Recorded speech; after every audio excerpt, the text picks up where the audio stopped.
It's Okay, we are live, and so I'm going to go online and share it to my page. If everybody will share it to their page as well. And I'm just waiting here till it shows up.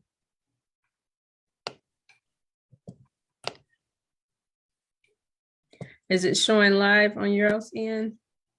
It is live. We are live. Good morning.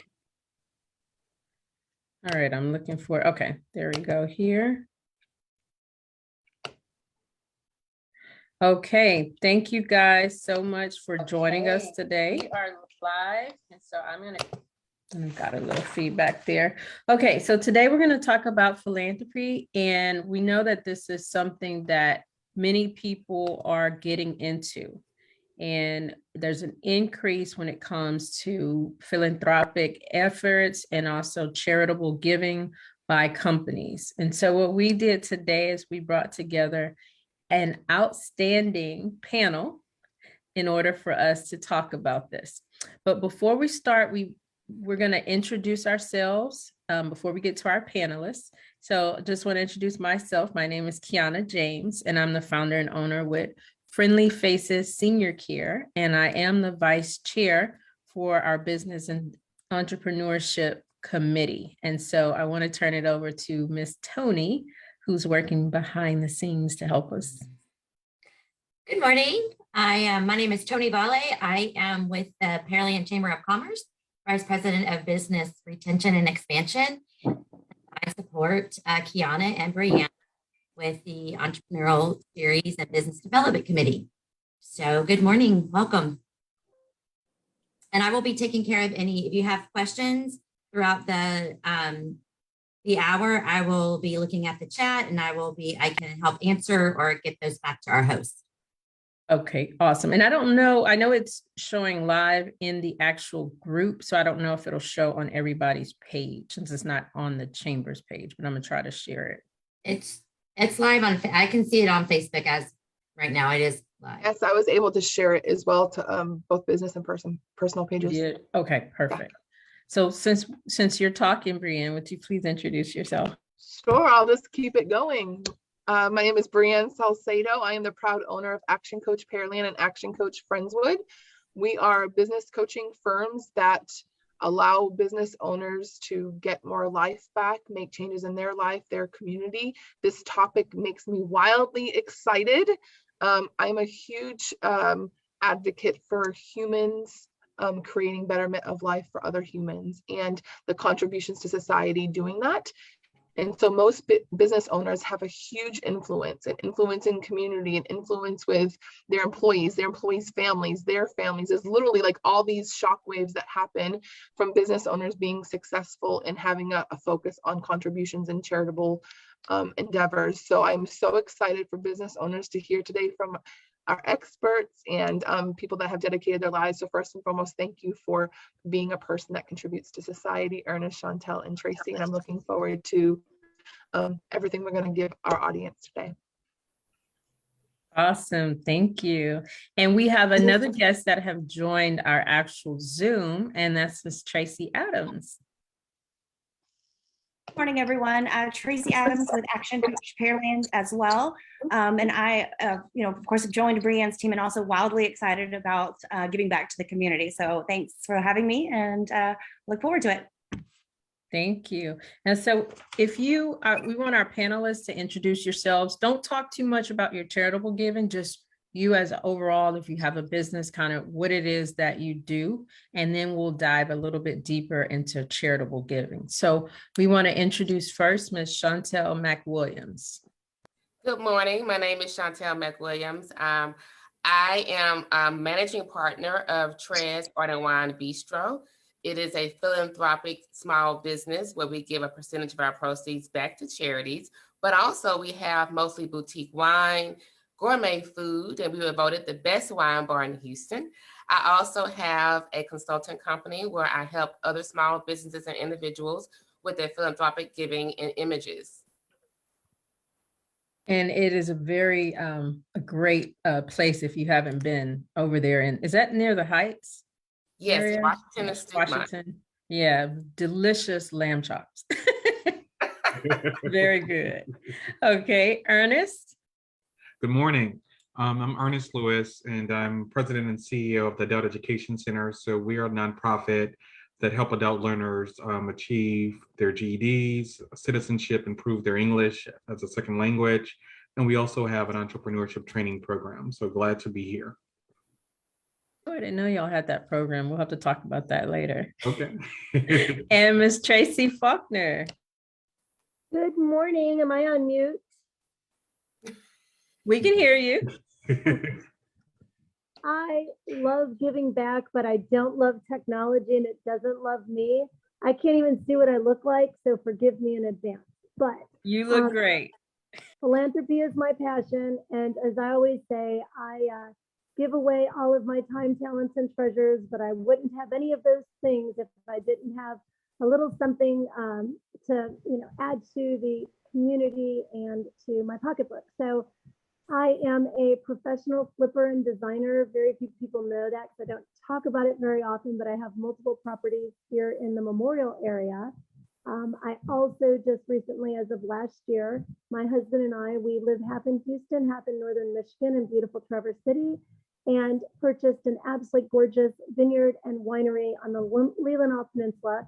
So now I am a managing partner and director of Willow Winery, a Faulkner family vineyard, and studying to be my own winemaker and enologist. So that's kind of my part-time thing. I own all of that, but my passion is philanthropy. Awesome. And she's shown her pictures online. The winery looks absolutely fabulous. Awesome. So thank you again for everybody for joining us. We do have a lot of questions, so we'll see how many we get through. This is going to be a very, very interesting topic. So we'll start with our first question. So in less than 5 minutes, because I know all of us can talk, please tell us about your journey as it pertains to philanthropy. And so I'll start. Tracy, you're still on. I'll start with you. Well, as I like to tell everyone, charity begins within the home. You don't have to have a lot of money to be charitable. So when I talk of time, talents, and treasures, and how it pertains to one's business, every person, whether it's the person answering the phone or the person serving donuts, has an opportunity to give back to the community. So it can be, I guess for me as a philanthropist, I give with intention, and I'm continuously looking for opportunities to help someone that needs a little hand up versus a handout. So goodness, I get off on tangents. I can't even remember the question, but all I can say is charity starts within the heart. You don't have to have a lot of money to contribute to make a difference in the life of someone. You can become part of the school system and mentor children or mentor young professionals. That's charitable in and of itself, because the greater we develop the youth of today for tomorrow, the more we're developing the future givers of tomorrow today. And I know, Tracy, you're on a lot of committees and boards. How many would you estimate you are on each year? I always say that I chair I chair 2 to 4 major events a year. I host 8 to 10, 50 to 90 people events in my home for charity every year.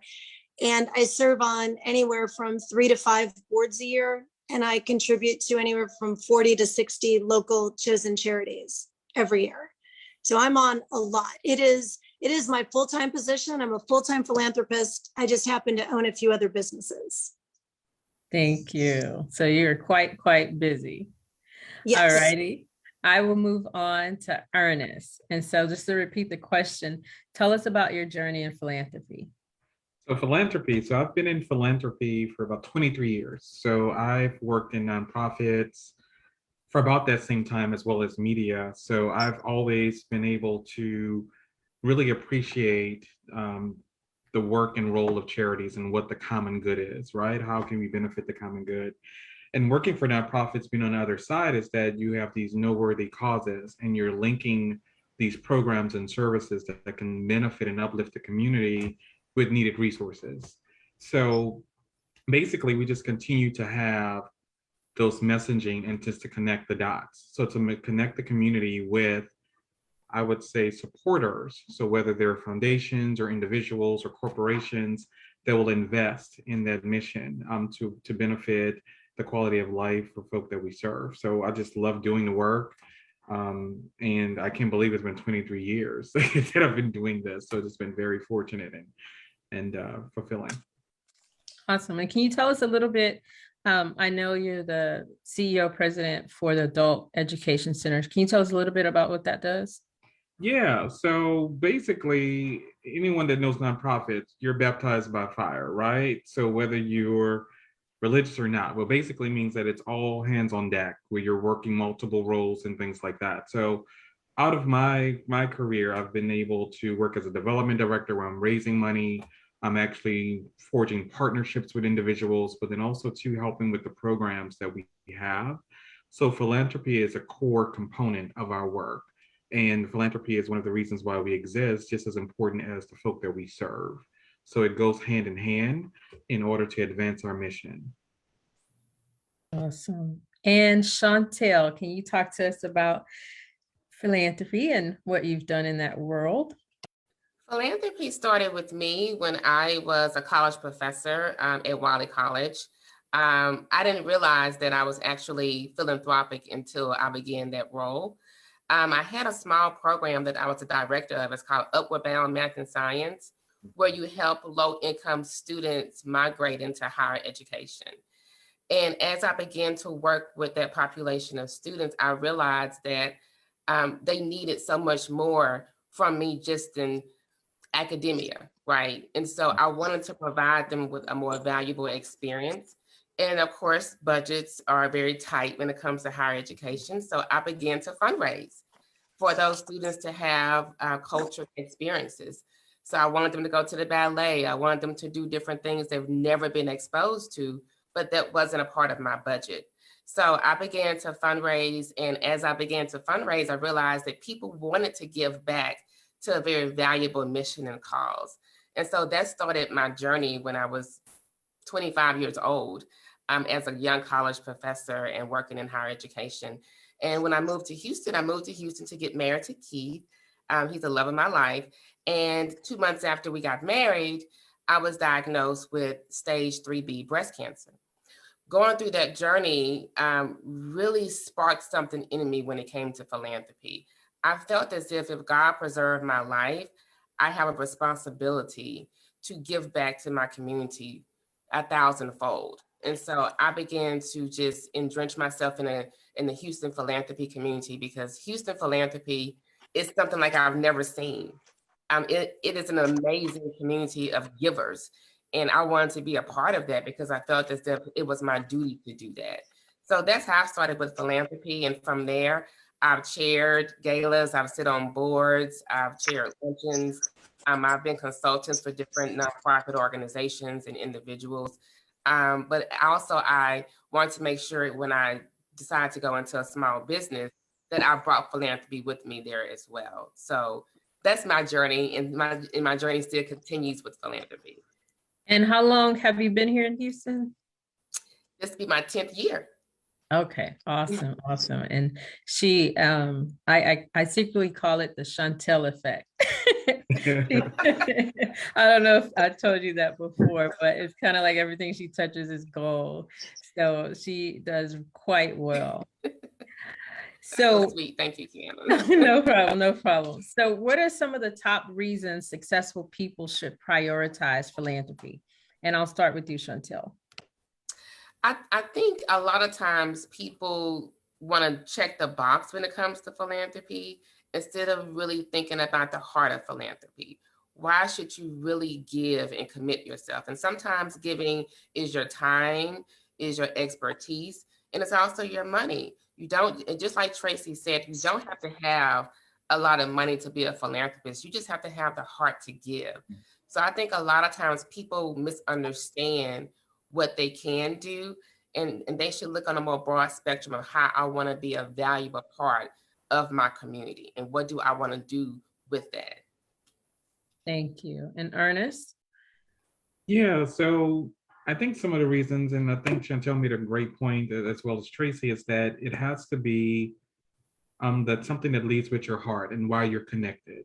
Okay, so when you're giving to organizations, when I give to an organization as a donor, I have to see some level of connection or value, right, to the mission or vision.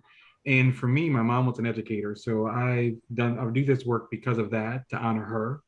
And then also too, I give as a philanthropist and a donor and fundraise as well, is because we have some of our neighbors who definitely need that helping hand, who definitely need that encouragement in programs and transformative services. So I do think that folk who really want to be good neighbors and really make a difference should give. And I think that it does go beyond just a dollar amount. It is about your time. So I do sit on boards as well. And oftentimes I do donate my time. So for instance, grant writing. I sit on about 5 boards right now. And one of them I did definitely go ahead and dedicate writing grants for like that first year. And for that, that was even more invaluable than cutting a $5,000 check, right? Because it amplified the mission, it amplified the work, it really served the community and the folk that we serve. So I think that individuals being a philanthropist, it really starts with the time. And then for volunteering efforts, because a lot of nonprofits are working at deficits as far as capacity. They don't have enough staff to do the work that they need to do. So even volunteering and helping with some of those components would be a great help. But then also too, the amount of a gift. So for instance, if you are able to afford a $50 gift every month, that can basically feed folk, give folk meals. That can definitely give books for someone to reach their children. So any gift would make a difference or make a lasting impact. And I think that folk really need to just kind of take stock as to how can I be of service and then really apply that in a meaningful way. Awesome. And Tracy, again, talking about why we should prioritize philanthropy. I wrote the question down this time so I'd stay on task. So yes, truly, for me, it is obviously a priority. For those tuning in, I mean, I personally, and many of my philanthropic friends, Chantel included, I think we get more back than we actually give. And, you know, why make it a priority? Truly, it feels good and it feels right. And it's truly the right thing to do. No matter where we are in our personal space and place in life, there's someone that's not quite at that same spot. And any little thing we can do to help our fellow men and women and children of the world, it truly is our God-given right. And it's just the right thing to do. And on a business perspective, if you're tuning in and you wonder why you should give, truthfully, let it be known to everyone. People say, have you been to the latest restaurant? No, I have not. And why? Because I've never seen them on an auction table. I've never seen them generously giving back to the community. They've not hosted anything from a philanthropic perspective or shown me any philanthropic giving mission. So I choose to spend my hard-earned money on people and places and things that I know have a secondary effect to help others. So if you're really looking for a reason to prioritize philanthropy, there are many just like me who choose to spend their hard-earned money in places that they know have a greater good for the greater community. So for me, that's my priority in life. I spend all of my money on places that I know I count on, that I see active in the community giving back. Awesome. And there's a Bible principle talking about there's more happiness in giving than there is in receiving. And that is 100%. So we talked Can about. I add one thing there? Sorry. Ahead, I'd love to add one thing. So I do have often business owners that we work with that are successful and they're really trying to develop the first place to start, right? And so one thing that we always say is, number one, I think Ernest said this very well, but what skills do you have? If you know you're really good at something, that volunteering, if you're great at leadership, if someone's great at digital marketing, whatever you're really great at and you're skilled at, that's a contribution to a lot of different organizations. And then the two parts of passion is, where do you find your heart in pain with, that something that you'd want to change? Like, so what pain have you explored or seen in your life that you would love to make a change or difference in that specific area? Or what pleasure and vision do you have for betterment? So sometimes we look at skill, we look at pain points, and we look at visions and passions, to let someone walk through the journey of finding what their philanthropic journey will be. Great point. And we'll touch on that a little bit more. So I'm glad you brought that up. So we talked about how a lot of times people think, oh, well, I have to have millions and millions of dollars to give. And really anybody can give. So when a person is ready to start giving, where would they start? So, where do I look? Where do I start? How do I find that out? So Brianne just touched on that, but I'd like to get y'all's thoughts. I'm going to start with Tracy. Yes, I would say start within your own heart. You have to truly believe in something, and it has to personally touch you. And if you've had a family member like Chantel who survived breast cancer, there's an excellent place to start, because you're doing, your donations are intentional. And again, donations of any possible type. I mean, maybe it's, underprivileged children in the foster care system. Maybe it's children that were adopted because you were adopted. But the best thing is to start within your own heart. And that's where you're going to find the most amount of success, because that's where your drive is going to take you. And there's nothing that can stop you. If you're on the proper path for what feels good for you personally, you will achieve and exceed more than you can imagine. Awesome. And Chantel? I completely agree with Tracy. You definitely should start with your heart and your passion and what you are connected to. We all have something that we are very sensitive to, connected to, pull at our heartstrings. And that's the best place to start, not the popular charities or the popular events or the popular galas or luncheons. That's not very intentional, and you're not making an impact that way. You make the greatest impact when you feel a connection to something, when you've been through something. And for me, it started with breast cancer, but then I realized that there were so many other things that were connected to breast cancer, and I wanted to be a servant to my community. But it did start with breast cancer. And I tell people this all the time: if it wasn't for breast cancer, I would be a different person. I wouldn't be the level of philanthropist that I am now, because I've gone through something so vulnerable that I realized that people were giving to breast cancer organizations and causes that I was a part of and benefiting from and didn't even realize it. So it's very important to always be connected to something, or you'll just be out there just doing what you think is popular, and that's not intentional, and that's not authentic, and that's not going to bless our community. Well said. Ernest? I think for me, it starts with connection and commitment, right? So the connection, like we've been saying, to connection to the values of the organization and the mission of the organization, and how would it fulfill your life? How would it advance your life, and how would it advance the community? And then the commitment basically means that really just committing to supporting that organization in a meaningful way. And when I talked to donors, I was like, make a meaningful gift so they can make an investment. And they was like, well, what is meaningful? And I always reply back, whatever amount of money that you care what we do with it. So if that's $100, $1,000, Right. whatever, it's a meaningful gift. And I think that for donors and supporters and businesses, it doesn't always have to be cash. It can be in-kind support. It can be product. It can be a service project where you're coming in and painting. You're coming in and reading to the kids. That is invaluable. Also, too, we've had some donors that donated property to us where we had a car, and they have car buying projects where they buy the car and the proceeds go to the nonprofit. We've actually had folk donate land to where we can actually offer more community space and make parks and things like that. So, I mean, it definitely doesn't have to start with dollars. It can definitely be other aspects of how do you give. And the investment should be one where you care where they're doing what they're doing with the dollars, and then what is that return.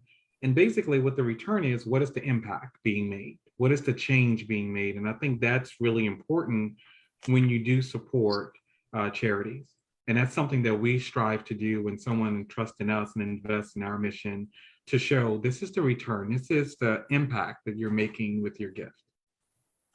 Awesome. So our next question is talking about timing. So when is the right time for my business to give back? And I'm going to start with Chantel, because I know that you just recently started a business and you automatically started giving back. So what's your ideal on that and advice for others in that similar position? I think a lot of times businesses feel as if they should be at a certain level before they give. But if we tell the individual that you don't have to have a lot of money to give, that's the same thing for a business, right? So when you start your business, it should be a part of your business model. And what I did, I just looked at my net profits every month, and I gave a percentage of my net profits. And I started at 10%. Most businesses start between 3 and 6, but I started at 10% of my net profits, and I began to give back that way. And also, you can build partnerships with different vendors within your business. It doesn't have to always be your revenue stream. It can be your partnerships and relationships and connections that you have through your business, and engage them in giving. So often, especially being in the industry that's very new to me, restaurant, bar industry is very new. It's very unique business. And so that population of businesses don't sometimes think about giving. If you have your favorite vodka can be Tito's, right? And we don't realize that Tito's is very strong in the community. And so I just made it a diligent effort to make sure I find out who is the person that gives money from Tito's. So I began to partnership with Tito's with everything that I do, and push Tito's into my business. And that's what they want. So I'll wine, liquor, food vendors, in any industry that you're in, you should be as a true business owner, you should demand that they provide some type of donation, monetary donation, product donation to the community. It is a business responsibility to do that. I like how you said a business responsibility. Okay, Ernest?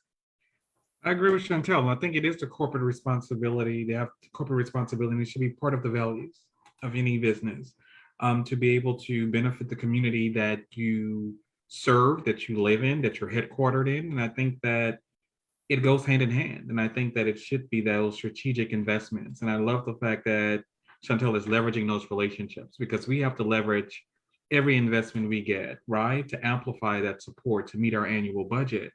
But then also too, we do encourage supporters as well as the folk that we serve to invest in themselves and the mission as well, because you definitely want to make sure that you're creating that culture of philanthropy, creating that culture of giving. And that starts, I don't care how small, because with my mom, we started with tithing, right? And then from there, we started with giving money to the Boy Scouts and Girl Scouts. So it always was something to where you're donating your clothes to Goodwill. So philanthropy can be just a myriad of ways of how you can impact lives positively. And Tracy? All right. So your question was, when is the right time to give? Correct. And I would say right now, for any company and any person, but especially from, this is your entrepreneurial series. So you have entrepreneurs tuning in who are small businesses, most likely. And truthfully, the time being right now, but it's including everyone on your team. We hear all this talk about team building, but what better way to build a team than to create a corporate culture within, send out a private, summary questionnaire to your team, and you'll be surprised by the answers. You just never know whose son or daughter is dealing with multiple sclerosis. And it can be something as simple as team building. We found out that Susie in accounting, her son is dealing with autism, or her daughter has multiple sclerosis. And there's a walk for everything. It's simple, it's easy, pain-free, healthy, and it doesn't cost a lot. But getting your team involved and finding a mutual local charity that works for your business and demonstrating and creating those partnerships and relationships that all go back to giving. So there's no better time than right now. And it's a new 2022. So there must be something new to do for everyone. Mhm. Yes, and an important point, I like that you touched on that, on incorporating your company as well. So that's one of the things that we have a goal of incorporating in my company, is because there's different causes that everybody that's a part of the company can take part in. And we've already touched on, you don't have to have a lot of money. So some companies will do a match that they'll offer for their employees. If you donate X amount, we will match that with X amount. Or we can make a donation to a charity of your cause. And that's a way to get your whole team involved in charitable giving and philanthropy. So very, very good May point. I add something, Kiana? Mhm. So I'm hearing the words plan for it, be intentional with it. I always say in business, as a business coach, is that what gets scheduled gets done, right? What gets measured gets mastered. And so everyone is making their plans. We just went through a huge strategic planning session, strategic thinking, and getting the top missions of the company for the year. A lot of the top missions tend to be mission profits, mission happy team, mission all of these things. So I would ask any business owners watching, are you being intentional perhaps by mission give back, and exploring that and having a thermometer of what that is for the year, and literally just intentionally scheduling what are we going to do? What is our goal? Just like we have profit goals, what is our goal for give back, and how are we continuing to improve that and measuring that as a team, and how good that feels within the culture, right? So instead of core values, we call them non-negotiables in our firm. It's just a non-negotiable of our firm is that, we're giving back and we're loving our community and serving. So I would just ask the business owners watching, is it part of your non-negotiables or your core values? And is it part of one of your big objectives or missions for the year? And when are you scheduling time for these things to occur? Is it on your weekly schedule? Is it on your monthly schedule? And measure that. So of course, I go back to like the exact planning of it needs to take place, because when we say, oh, we're going to get to it when I get around to it, or I hope that we get to do this, I'm an action coach. Just take action and start creating that objective for your company. And you said it was what gets measured gets mastered. Mhm. I Yes. like that. Oh, I like that awesome. a lot. Tony, can you Yeah. put that in the Facebook chat? That is awesome. So it's what gets measured gets mastered. Yes. Awesome. So, and we're going to move along due to time, but should I talk about my charitable giving? Is that something we should talk about, or kind of keep quiet? Ernest, I'll start with you. Absolutely, you should talk about it, because I think that you lead by example. And I think if you're doing it in a way to where it's authentic, right? You're not Yes. shaming people. I gave $10,000 and you should too. You don't do that. But you definitely will lead by example and motivate and empower folk to be part of that movement, whether it's education, whether it's dealing with cancer, but you lead by example and you champion the cause. So for me, in my giving and in my work, I definitely try to empower and lead by example with my friends and then even other supporters to give in different causes that I support. And I think that that resonates deeper, because once again, you're talking about connection, right? So when you do peer-to-peer fundraising, it's about relationships, and relationships are very key. So you will get long-term results, but then also too, you get folk that are connected with the work. Otherwise, you're going to get maybe one-time gifts and you're not going to get a lot of return on that. So I think for me, it would be about the relationship building and really just nurturing that. Okay, and Chantel. I totally agree with Ernest. I think it's all in your approach and how you talk about your giving. We know that philanthropy and charitable giving can be a trend. And for me, I think it should really just be a part of your lifestyle and what you do. And so just like you talk about yourself and your family and everything else you do, there is absolutely nothing wrong with talking about your charitable giving if it comes from a very pure and authentic way. I think it's important for people to know that you are a giver, that you are a philanthropist, that you give back to your community, that you are more than a person who wants to take from your community and take from people who are customers and patrons, but that you also give back. And that's how you build relationships with your community. So whether you're an individual or you're a small business owner, it is important for people to know that you are a giver. It is very, very important.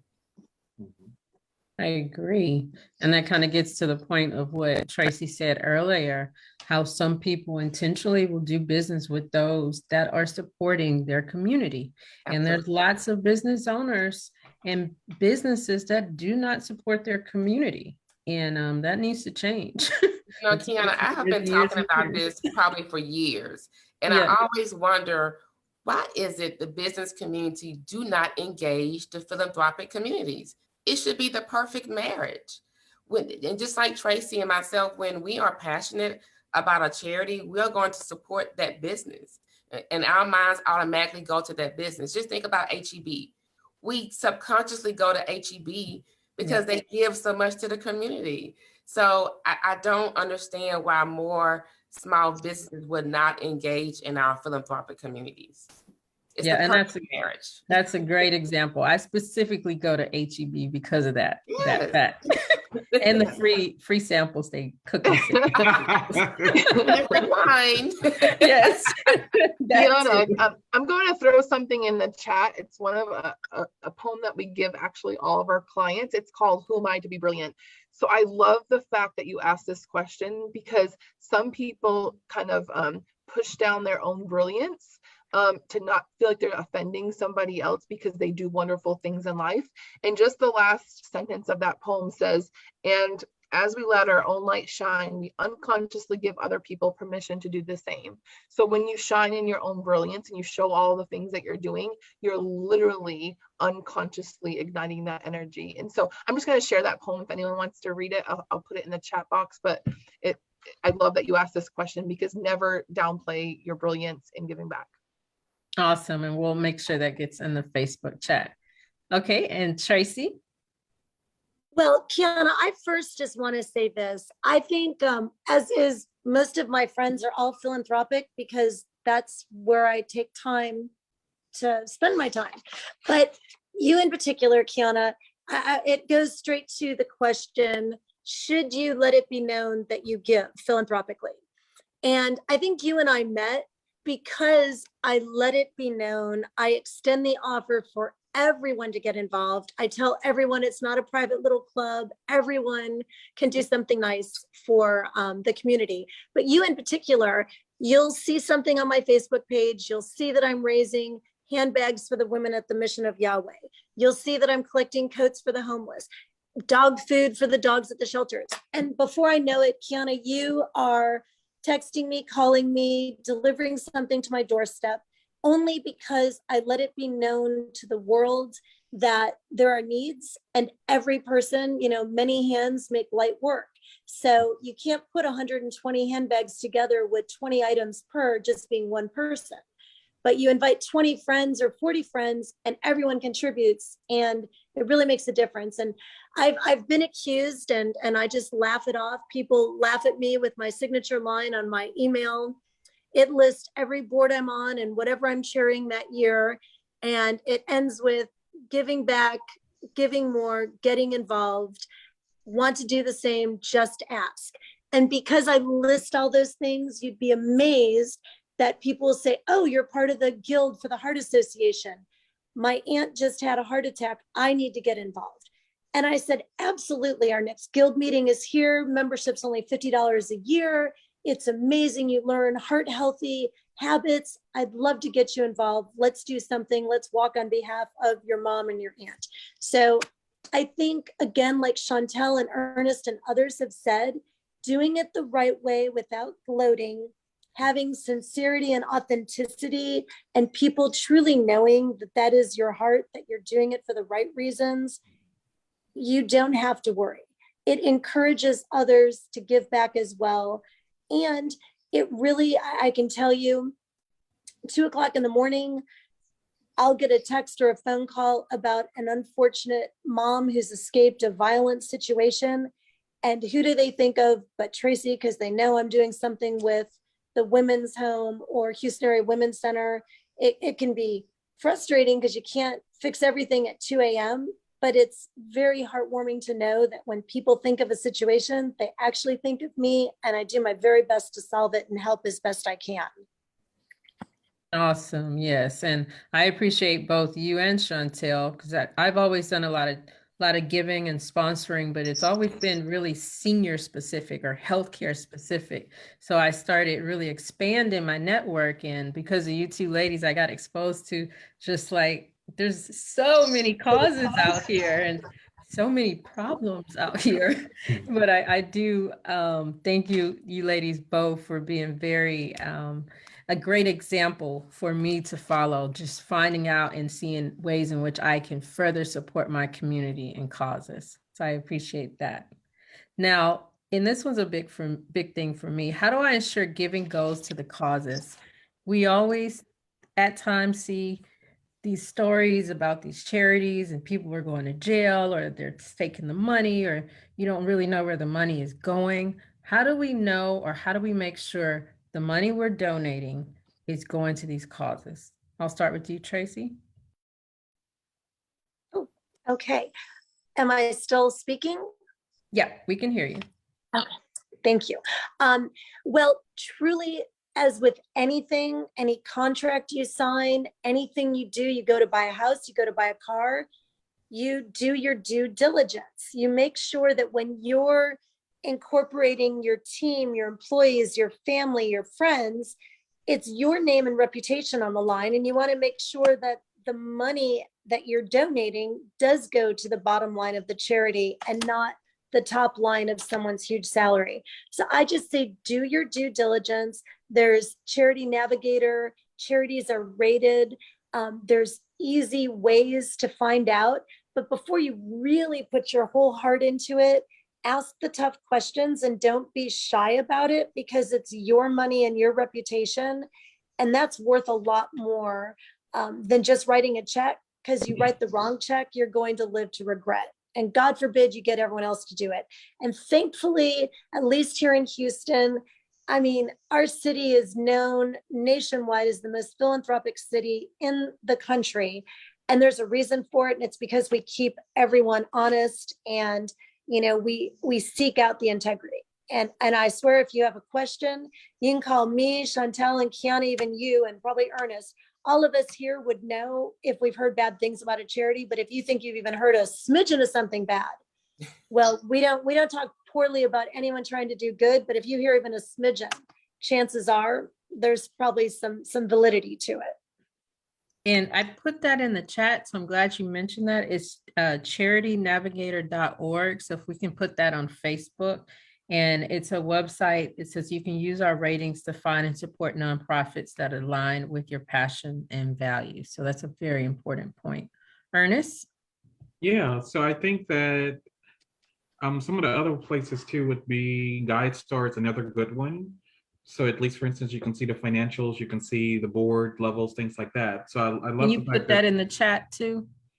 That'd be great. So GuideStar is another good one. But then also too, I think that just looking at the website. So by law, we are supposed to, as nonprofits, put our financials on the website, board minutes, things like that. So just kind of looking at that and getting a pulse as well. And also kind of looking at your United Way websites. So sometimes if they're on a United Way member, they actually have to go through a set of accountability and rules to where they've been vetted to get that funding as well. So I do think that actually just spending time and visiting too there, going to events, learning about the staff and looking how they're interacting with the community and things like that and fulfilling the work. So I really think due diligence is very important. And one thing that we try to do is when a donor entrusts us, we do spend time with them so that they get to know me, my staff, and then what we do. And then every chance we get, we try to get them connected with the work, so that they can see their investment in action. And I think that's very important. And especially now with COVID, we figure out how do you do that, right? Virtually. So it's Zoom calls and it's conversations and telephone calls, but making sure that they're connected, it's really important because you want businesses to be able to trust where their dollars are going as well. But another caveat is to restrict your gift. If you want your gift to go to programs, Write that on the check, the memo line of the check. And by law, they have to restrict that gift. So definitely, if you want your money to go somewhere and not to the general operating pot, which is greatly needed, you can restrict the gift. But and those would be some of the recommendations that I would make. And Chantel? I agree with Ernest and Tracy, especially for me. I ensure that I look at the financials, and just like Ernest said, a nonprofit organization has a due diligence to have their financials on the website. Their annual report is very important. So it's important for you to see exactly how much they're spending for programs, for salaries. You have the right to know that as a donor. So if you know that going in, that you know the proper questions to ask, but also having a relationship with that charity. Don't just give to be giving and you don't really have a connection or a relationship with anyone at that charity. It's important to have a conversation, visit on site, really see where your money is going, and you feel better giving it if you see where it's going instead of just giving it because that's what everybody else is doing, right? You have a due diligence to make sure that your hard-earned money is going to the right programs and to the right charity. Okay. Now, is there anything you would not, and I'll start with you, Chantel, is there anything you would not do again, or that's a huge learning lesson as it comes to philanthropy? I would probably streamline how much I give a year into what I give. I think so often, like Tracy, you want to help so many different causes and people, and sometimes it's overwhelming. So I think being very intentional and really streamlining those charities and those causes and being more intentional with that. It's very difficult to do. Of course, my list would still be about 30 instead of 60, but at least I have a more streamlined way to spend my time and my resources without getting burnt out, right? So you don't want to be burnt out and have donor fatigue. You want to make sure that you keep giving for the rest of your life. So this is a long-term commitment to our communities, not just short-term. So it's very important to have a very intentional list of charities to give to. And Tracy? It's an interesting question, what I wouldn't do. It actually goes back to your previous question. I once was part of a very large organization, very prominent nationally and here Houston locally.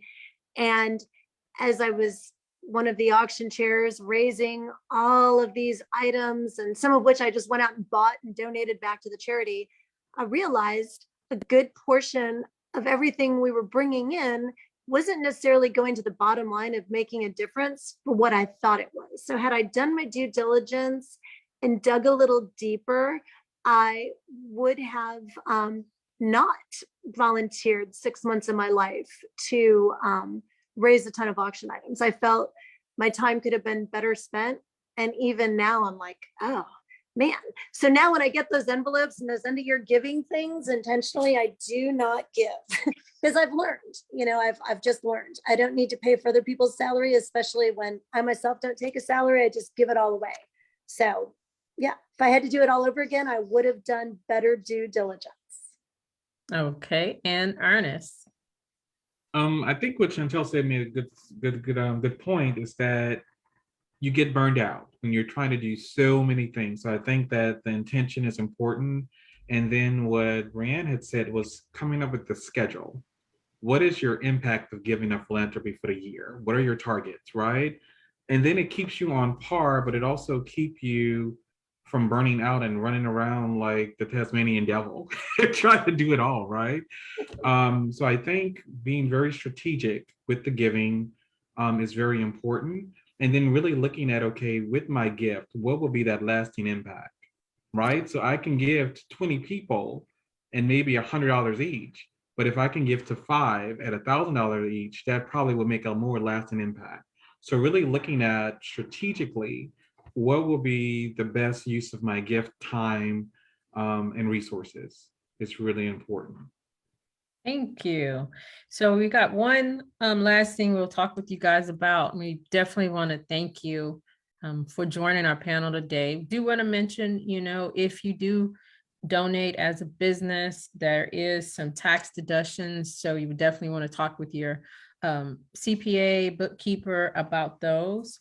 But I know that some of you do have some functions coming up. So I want to give you this time to, before we close, to talk about your functions that are coming up. So I'll start with you, Ernest. Tell us what you have coming up in the pipeline. Yeah, so we're excited. We actually have our 18th annual Red Hat Literacy Luncheon.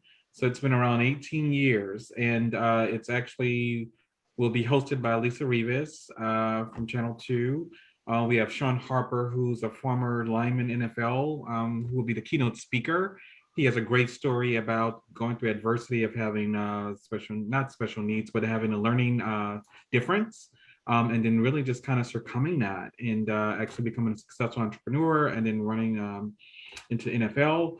So that will, this luncheon is really to benefit our programs, our literacy programs. So those proceeds go to the programs to serve the individuals in the community. It's about 500 people that usually support us. It's a lot of fun, a lot of folk with red hats running around and boas, but it's really a great cause, silent auction, live music, great food, but it's really just a spirit of community to support the literacy issues that we have in our community and to uplift folk to have a better quality of life.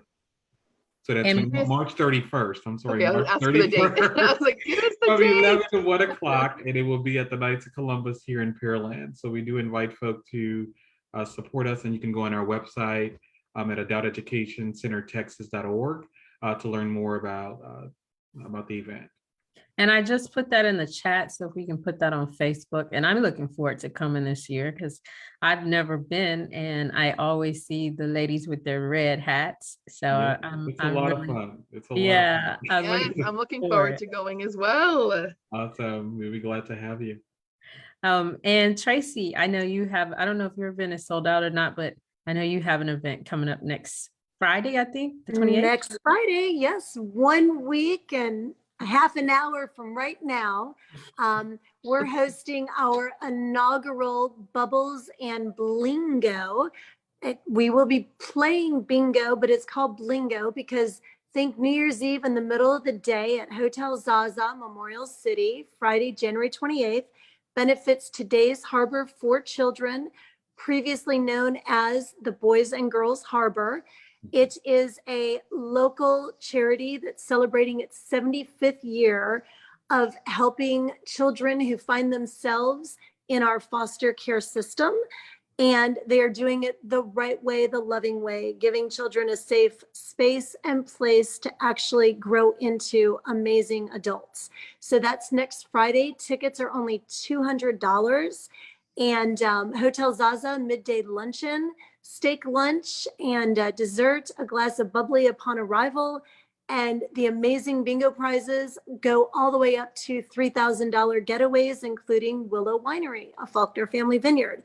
So super excited about that. There's many more things that I have coming up, but that one's next Friday. And there's still seats available and easy to get. Just find me on Facebook or go to www.2daysharborforchildren.org. No apostrophe after today's.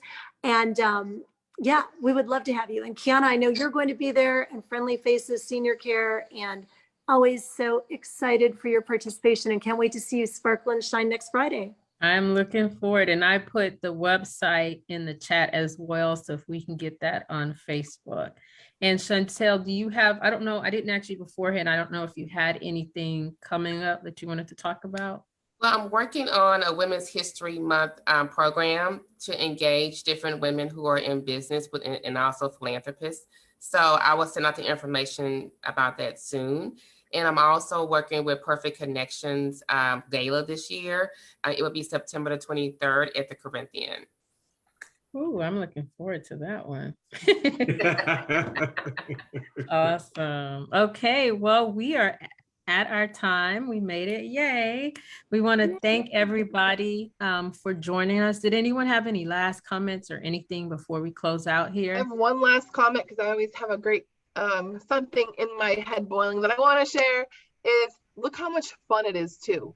So we're talking about bubbling, we're talking about connections and relationships, friendships, your tribe, winning things, just everything that you can do in philanthropy. I guess the FUN part of it is really, it soothes the soul and it makes us better humans as well. So I'm so excited to have some fun with my new friends as well, Chantel and Tracy and Ernest, and be part of your events because we love giving back here too. So thank you so much for being here and all that you do to change lives. Awesome. Thank you so much. Brianne, before we go, did you want to tell them about the conference coming up in April for anybody? Sure. Right in the word about it. Yes, thank you so much. So we actually have a big event coming up as well, April 2nd, and it's in Vegas. So we have an event every single quarter that is about quarterly planning and strategically planning for your business. So you're not just running with your daily doing. Instead, you're running by strategy, plan, and also being around a large group of entrepreneurs giving back. Brad Sugars is the owner of Action Coach. If anyone doesn't know, we're in 80 countries. And so this conference that we're having is we're doing a planning session on the 2nd. We're just having fun on the 3rd. And then the 4th and the 5th is Brad Sugar's big event where we have wonderful speakers, and we'll be putting it on our website next week. We'll be having wonderful speakers, business owners will get their lives enhanced on the 4th and the 5th. And it's Grammy weekend in Vegas too. So we are so excited. Yes, that we're going to be in a great crowd that weekend, and we get to learn, we get to have fun, and we get to, again, meet other business owners that are like-minded, that are growing their, the wealth streams for themselves, but also, just like today, giving back to the community. It's one of our non-negotiables and something we talk about often. So looking forward to seeing who wants to come to Vegas on April 2nd to the 6th. It's going to be amazing. And put your contact info in the chat if anybody wants to contact you about that. We'll put that on Facebook as well. All righty. Thank you so much. Was there any other last comments? I just want to thank you all for the opportunity, and pleasure meeting you, Tracy and Chantel. It's been amazing. And definitely, if anybody wants to connect, I'm all about networking. I'll definitely connect everybody. Just reach out to me after the meeting. Thank you, Kiana. Thank you so much. Have a wonderful weekend, everyone. Okay, bye-bye. Here, bye-bye. Bye, guys. Thank you Bye, for joining thank us. you. One more comment and then we're going to go up. Give me a second, guys. In the meantime, In the meantime. everyone